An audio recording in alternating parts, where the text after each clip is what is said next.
کہیں تو بہر خدا آج ذکر یار چلے. تو فیض بھی چاہتے تھے کہ صبا جو ہے یعنی خوشبودار ہوا جو ہے وہ محبوب کا ذکر کرے تو تاکہ اس قفس یا قید خانے میں اس کو کچھ سکون آئے.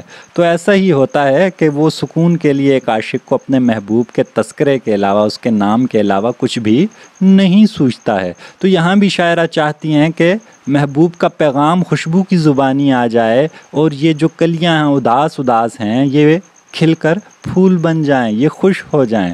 تو خوبصورت ایک رومانوی انداز، ایک فطرت کو پیش کرتا ہوا شعر ہے. آگے بڑھتے ہیں. لمحات مسرت ہیں تصور سے گریزاں، یاد آئے ہیں جب بھی غم و آلام ہی آئے. یاد آئے ہیں جب بھی غم و آلام ہی آئے. تو لمحات مسرت خوشی کے لمحے، خوشی کے لمحوں کو کیا ہوا؟ تصور سے گریزاں، کہ خوشی کے لمحے تصور سے گریزاں ہیں. گریزاں ہٹ کر دور دور رہتے ہیں. تو تصور میں، خیالوں میں خوشی کے لمحے نہیں آتے. اس سے مراد جو یادیں اچھی ہیں وہ دماغ میں نہیں آتی. تو کیا یاد آتا ہے؟ یاد آئے ہیں جب بھی غم و آلام ہی آئے. تو غم تو ہم جانتے ہیں، تو آلام علم کی جمع ہے. تو علم بھی درد کو، غم کو کہتے ہیں، دکھ کو کہتے ہیں. تو علم کی جمع آلام. تو غم و آلام یاد آتے ہیں. شاعرہ کہہ رہی ہیں کہ مجھے اچھی یادیں یا اچھی سوچیں تو جیسے کبھی ذہن میں آتی ہی نہیں ہیں. تو ایسا اسی وقت ہوتا ہے جب انسان کو کوئی بڑا غم زندگی میں ملا ہو، اس کی کوئی قیمتی چیز کھو گئی ہو یا اسے میسر نہ آئی ہو. تو اس صورت میں اس کو اپنا وہ بڑا غم یاد رہتا ہے. پھر اس کو وہ جو چھوٹی خوشیاں یا دیگر خوشیاں ہوتی ہیں ان کی طرف توجہ نہیں جاتی. تو اس شعر میں بھی ایسی ہی کیفیت ہے کہ شاعرہ کو جو لمحات مسرت ہیں، خوشی کے جو لمحات ہیں وہ اس سے دور دور رہتے ہیں اور وہ اکثر اداس اور غم زدہ رہتی ہے. تو شاعر ویسے بھی حساس لوگ ہوتے ہیں. تو بات وہی ہو جاتی ہے کہ سارے جہاں کا درد ہمارے جگر میں ہے. تو یہاں بھی شاعرہ کو وہ دکھ یا کیفیت ایسی شدید ہے کہ پوری زندگی پر اس کا نفسیاتی ایک اثر ہو گیا ہے اور وہ مستقل اداسی کی کیفیت ہے. جیسے ناصر کاظمی ایک اداسی کے نمائندہ شاعر ہیں کہ وہ کہتے ہیں کہ رشتہ جاں تھا کبھی جس کا خیال، اس کی صورت بھی تو اب یاد نہیں. تو کبھی جس کا خیال خوشی کا باعث تھا، زندگی کا باعث تھا، تو اس کو، ناصر کو بھی وہ یاد نہ رہا. تو وہ چیزیں پھر جب کھو جاتی ہیں تو پھر اچھی یادیں یا وہ ہنسی یا وہ مسکراہٹیں بھی دکھ دیتی ہیں چونکہ اس میں وہ غم یاد آ جاتے ہیں. تو یہاں بھی شاعرہ کسی ایک ایسے غم کا اظہار کر رہی ہیں جس کو یعنی ظاہر طور پر بیان تو نہیں کیا گیا لیکن اس کیفیت کے ذریعے اندازہ ہو رہا ہے کہ یہ کسی بڑی تکلیف یا بڑے غم کا اظہار اس شعر میں پایا جاتا ہے، جس کی وجہ سے خوشیاں یا اچھی یادیں بھی دماغ سے محو ہو چکی ہیں. تاروں سے سجائیں گے رہے شہر تمنا، مقدور نہیں صبح چلو شام ہی آئے.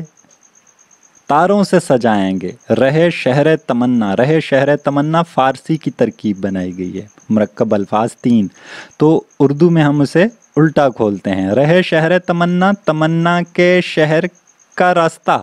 تو تمنا خواہش کے شہر کا راستہ. تو خواہش کا کوئی شہر نہیں ہوتا، یعنی خوابوں یا خیالوں کی دنیا، خواہشیں. تو بات غالب والی ہے کہ ہزاروں خواہشیں ایسی کہ ہر خواہش پہ دم نکلے.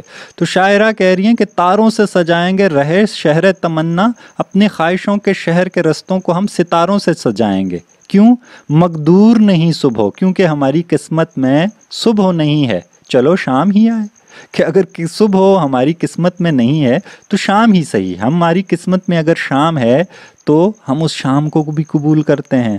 تو صبح اور شام اب علامات ہو سکتی ہیں، کچھ بھی کہا جا سکتا ہے کہ ہمارے نصیب میں وہ اچھے دن نہیں ہیں تو برے دن ہیں، تو ہم اس میں چراغاں کریں گے. یعنی کسی کی قسمت میں دن ہوتا ہے، اچھے وقت میں کوئی شخص اچھے زمانے میں پیدا ہوتا ہے، خوشحالی کے زمانے میں پیدا ہوتا ہے، کوئی شخص جنگ زدہ علاقوں میں پیدا ہوتا ہے. تو کیفیتیں انسانوں کی مختلف ہوتی ہیں. تو شاعرہ کسی ایسی کیفیت یا ایسے زمانے میں ہیں کہ جو شام کا زمانہ ہے، جو اداسی کا زمانہ ہے. تو خاص طور پر جو شاعرہ کا زمانہ ہے وہ تحریک پاکستان، قیام پاکستان، جنگ عظیم. تو یہ سارا کچھ جب ایک حساس شاعر جو ہے وہ ادیب محسوس کرتا ہے تو پھر اس کا اظہار ایسا ہی ہوتا ہے.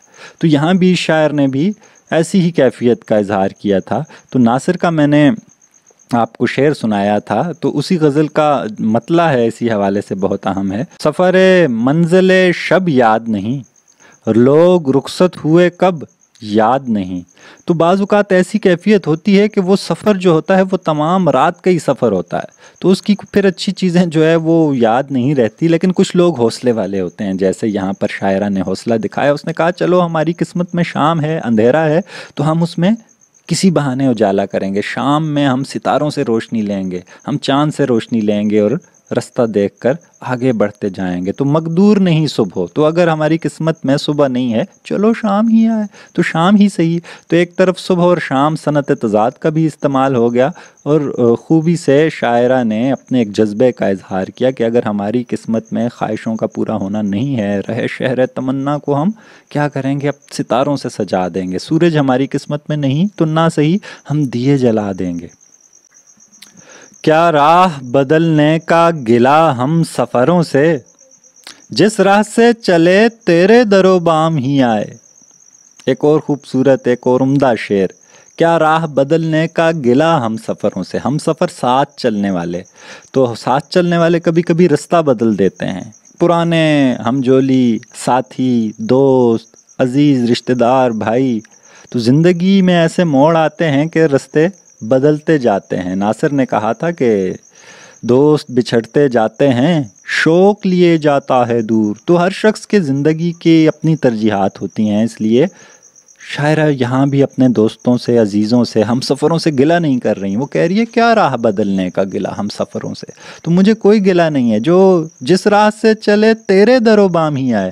تو اگر میرے ساتھی یا اپنے یا عزیز راہ بدل گئے کوئی شک نہیں، ہم جہاں سے بھی جائیں گے تو تیرے ہی در و بام پر پہنچیں گے۔ اب ایک کیفیت تو ذاتی ہے، اگر شاعرہ ذاتی محبوب کا کہہ رہی ہے، وہ کہہ رہا ہے کہ اگر میرے ساتھ کوئی نہیں چلا، کوئی دوست نہیں چلا تو کوئی پرواہ نہیں، میں تو جس رستے سے بھی گئی تیرے در و بام، در دروازہ بام چھت کو کہتے ہیں، تو وہ کہتا ہے اپنے در و بام تمہاری یعنی گھر مراد ہے، تو میں تمہارے گھر تک ہی پہنچوں گی، تو اس لیے کسی دوست کی یا مددگار کی ضرورت نہیں ہے۔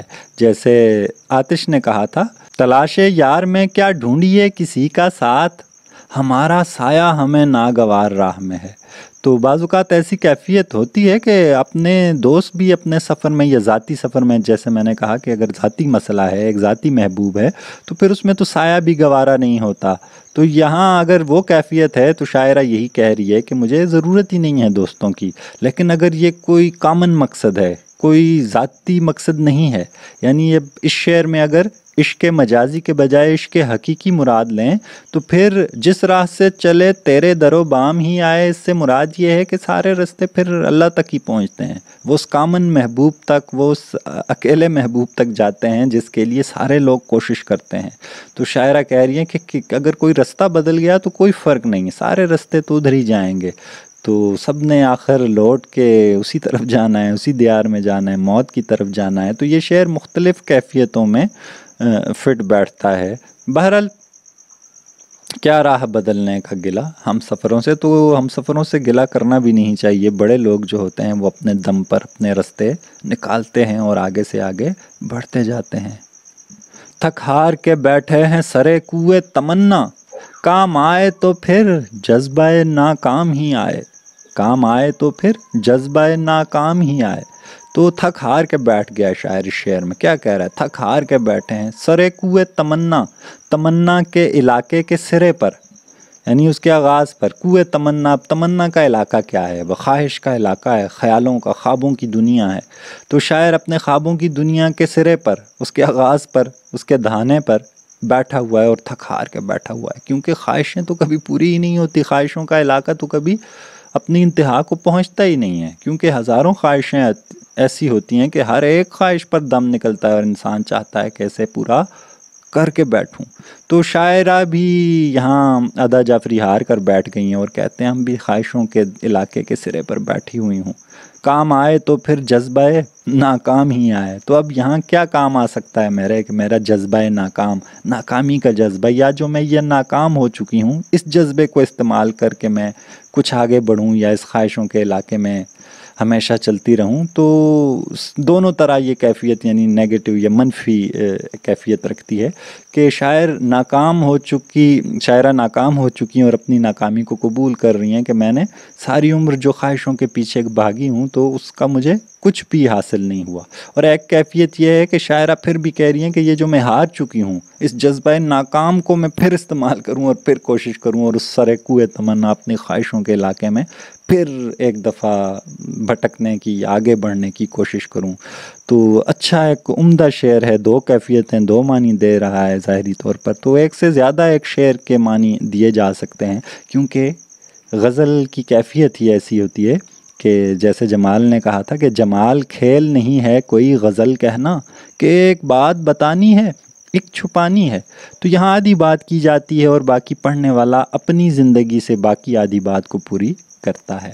تو تھک ہار کے بیٹھے ہیں سرے کوئے تمنا، کام آئے تو پھر جذبہ ناکام ہی آئے۔ خالد شریف نے کہا تھا کہ ناکام حسرتوں کے سوا کچھ نہیں رہا، دنیا میں اب دکھوں کے سوا کچھ نہیں رہا۔ تو ایسے تھک ہار کر نہیں بیٹھنا چاہیے، تو ہر دم کوشش کرنی چاہیے۔ تو ہم کوشش کرنے کو فیور کریں گے، مگر کبھی کبھی ایسا ہوتا ہے کہ انسان کسی لمحے بے بسی محسوس کرتا ہے۔ باقی نہ رہے ساکھ ادا دشت جنوں کی، دل میں اگر اندیشہ انجام ہی آئے۔ باقی نہ رہے ساکھ، کوئی عزت، کوئی ساکھ باقی نہ رہے، کوئی بنیاد باقی نہ رہے۔ ادا، اے ادا جعفری، کس کی؟ دشت جنوں کی، کہ جنون کا جو علاقہ ہے، دیوانگی کا جو علاقہ ہے، عشق کا جو دیار ہے، اس سے مراد یہ جو عشق کا سارا کاروبار ہے، تو اس کی کوئی ساکھ، کوئی عزت، کوئی آبرو باقی نہ رہے۔ دل میں اگر اندیشہ انجام ہی آئے، اگر عشق کرنے والے کے دل میں انجام کا اندیشہ بھی آ جائے کہ میرا انجام برا ہوگا، کیونکہ یہ تو یعنی لمحہ یا مرحلہ ہی وہ ہے، یہ تو وہی بات ہوگی، ایک آگ کا دریا ہے اور ڈوب کے جانا ہے۔ تو شاعرہ کہہ رہی ہیں کہ اگر کسی کے دل میں اندیشہ بھی آ گیا، چھوٹا سا وسوسہ بھی آ گیا، خوف بھی آ گیا کہ میرا انجام برا ہوگا، تو پھر تو اس عشق کی یا عشق والوں کی کوئی عزت ہی باقی نہ رہے۔ تو اصل میں یہ جنون والے یا دیوانے جو ہوتے ہیں یا عاشق جو ہوتے ہیں یا کچھ کر دکھانے والے جو ہوتے ہیں اپنی زندگی میں، یہ لوگ تو اپنے اسی دم پر قائم ہوتے ہیں کہ وہ خوف نہیں رکھتے کہ ہمارا انجام برا ہوگا، ہم مر جائیں گے یا کچھ اور ایسی بلا سر پڑ جائے گی۔ تو جو لوگ اس انجام سے نہیں ڈرتے، اصل میں تو وہی لوگ باقی رہتے ہیں۔ تو جیسے فیض نے کہا تھا کہ جس دھج سے کوئی مقتل میں گیا وہ شان سلامت رہتی ہے، یہ جان تو آنی جانی ہے، اس جان کی تو کوئی بات نہیں۔ تو جان تو آنی جانی ہے، تو اس لیے جو عاشق، سچا عاشق ہوتا ہے یا کسی بڑے مقصد کی خاطر چلنے والا مرد ہوتا ہے، وہ انجام کے خوف سے نہیں ڈرتا، کیونکہ انجام یا نتیجہ تو اللہ کے ہاتھ میں ہے، انسان کے بس میں صرف کوشش کرنی ہوتی ہے۔ تو جو سچا شخص ہوتا ہے وہ اپنی کوشش کرتا ہے اور مسلسل چلتا رہتا ہے، تو وہ خوف نہیں کھاتا۔ تو دیوانگی سے یا جنون سے یہی مراد ہے۔ جان ایلیا نے بھی کہا تھا کہ میں اور پاسے وز خرد، کیا ہوا مجھے، میری تو آن ہی میرے دیوانہ پن میں تھی۔ تو وضع خیرت کا پاس ہونا یعنی عقل کا پاس ہونا، تو دیوانے پن میں جس کی شان ہو، جس کی آن، جس کی عزت دیوانگی کی وجہ سے ہو، وہ اگر عقل کی باتیں کرنے لگ جائے تو پھر اس کی عزت تو باقی نہ رہی۔ تو یہاں بھی شاعرہ ایسے ہی کیفیت کہہ رہی ہیں کہ اگر مجنوں، دیوانے، عاشق اگر یہ خوف کھانے لگ جائیں، وطن سے محبت کرنے والے، خدا سے محبت کرنے والے، لوگوں سے، مقصد سے محبت کرنے والے، تو اصل میں وہ جو سچے عاشق ہوتے ہیں تو وہ اگر خوف کھانے لگ جائیں تو پھر کبھی بھی وہ ان کے مقاصد پورے نہ ہوں۔ تو دشت جنوں تو ویران ہو جائے، پھر کوئی عاشق نہ ہو، پھر لوگ ان کی باتیں نہ کریں، کہانیاں نہ لکھیں عاشقوں پر، ان پر شاعری نہ کریں، اس جذبے پر، اس کیفیت پر، ان لوگوں پر۔ تو ایسا اندیشہ عاشقوں کے دلوں میں نہیں پڑتا۔ تو شہر درد سے انتخاب تھا اس غزل کے اشعار ہم نے دیکھے۔ تو آخری شعر اس لیے اس کو مقطع کہیں گے کیونکہ ادا نے اپنا تخلص استعمال کیا۔ تو مجھے امید ہے ان اشعار کو ہم نے سمجھا بھی ہوگا اور لطف بھی لیا ہوگا۔ تو ایک اور غزل پر تبصرہ کریں گے ادا جعفری کی ہی۔ تب تک کے لیے اپنا خیال رکھیے گا۔ اللہ حافظ.